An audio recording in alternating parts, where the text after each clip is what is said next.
Dans l'actualité également, cela fera 500 jours qu'il est retenu en otage. Le journaliste français Olivier Dubois est toujours détenu au Mali. Il a été enlevé le 8 avril 2021 à Gao, dans le nord du pays. Il est aux mains d'un groupe terroriste proche d'Al-Qaïda au Sahel. Aujourd'hui, sa famille en appelle au gouvernement pour obtenir sa libération. Elle invite également les Français, c'est plus étonnant, à interpeller directement Emmanuel Macron. Alors avec nous pour en parler, Canel Bernard et Benjamin Fouquier. Vous êtes la sœur et le beau-frère d'Olivier Dubois. Première question, quelles sont les nouvelles? Comment va-t-il ?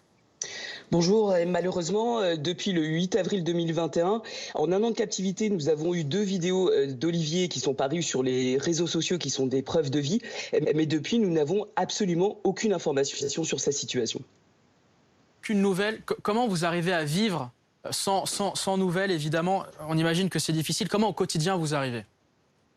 On n'y arrive pas, c'est-à-dire que pour essayer justement d'aider Olivier, nous lançons des opérations de communication telles que celle de la carte postale justement que nous avons lancée hier à la veille de ses 48 ans. Aujourd'hui, Olivier a 48 ans et nous invitons tous les Français à se mobiliser avec nous, non seulement pour parler d'Olivier, mais aussi pour agir tous à notre niveau et en envoyant une carte postale au président de la République, mais aussi pour interpeller le président sur cette situation, mais aussi Madame Colonna.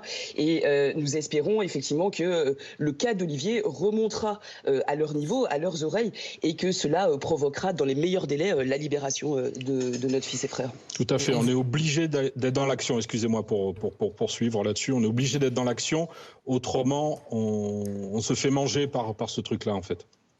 On est en train de voir d'ailleurs en direct la vidéo, la carte postale que vous avez envoyée au président de la République Emmanuel Macron. Catherine Colonna, la ministre des Affaires étrangères, affirme, je cite, que tous les efforts sont déployés. Est-ce que vous échangez régulièrement avec le quai et avec les autorités françaises ? Nous avons des contacts avec le CDCS, la cellule de crise, qui sont des contacts, je dirais, plutôt sporadiques. Lorsque nous avons des contacts avec eux, nous n'avons pas d'informations sur cette situation et ça fait 16 mois effectivement que ça dure. Et c'est vrai que nous avons écrit à Madame Colonna le 30 mai dernier pour lui demander un rendez-vous en physique avec elle. Nous n'avons pas encore eu de réponse de sa part et nous espérons qu'elle se manifestera très rapidement. Vous espérez être reçu par la ministre ? C'est ce que nous espérons, effectivement. Le 26 juillet, suite à notre lettre envoyée au 30 mai directement à Madame Colonna via le CDCS, en fait, nous a été fait la proposition d'un appel auprès de notre famille avec Monsieur Alexis Lecourt-Grandmaison, qui est le directeur adjoint du CDCS. Mais c'est vrai que l'objet de cet appel avait plutôt pour but de nous signifier que le nouveau cabinet de la ministre des Affaires étrangères allait être mis en place dès le 25 juillet avec la prise de fonction de son directeur adjoint, Monsieur Louis Vassy. Mais pour le moment, nous n'avons pas encore de réponse positive à une rencontre avec Madame Colonna.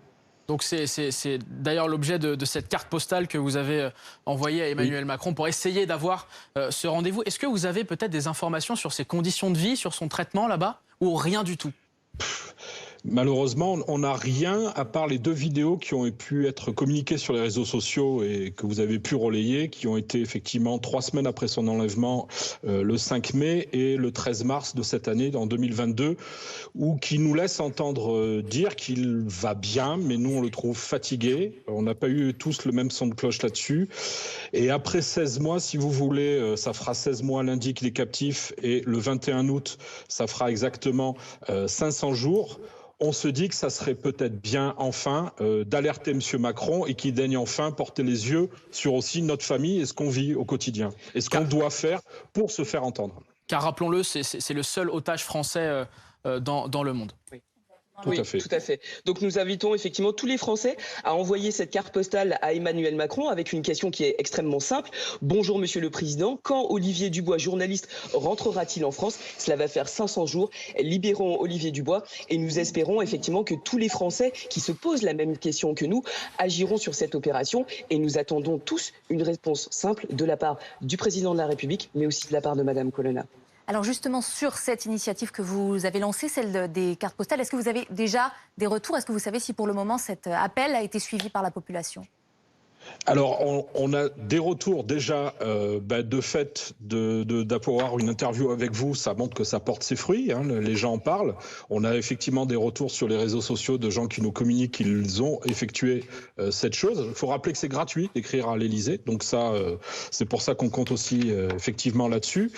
Mais on a besoin de tout le monde. On a besoin que vous aussi, journalistes, puisque Olivier est aussi un journaliste, vous participez à cette opération. On a aussi besoin d'acteurs, d'artistes de nouveau, parce qu'on a déjà eu des soutiens de nombreux comme Ayam, Omar Sy, mais ça ne suffit pas. Grâce à ces gens-là, ça fait parler. Nous, on n'arrive pas, on est deux petits citoyens qui allons mettre notre bulletin d'électeur et se faire voir et se faire entendre dans les médias, c'est très difficile. Les réseaux sociaux, heureusement, sont là pour ça, mais ça ne suffit pas, les réseaux sociaux. Il faut savoir s'en servir et pas dire n'importe quoi dessus.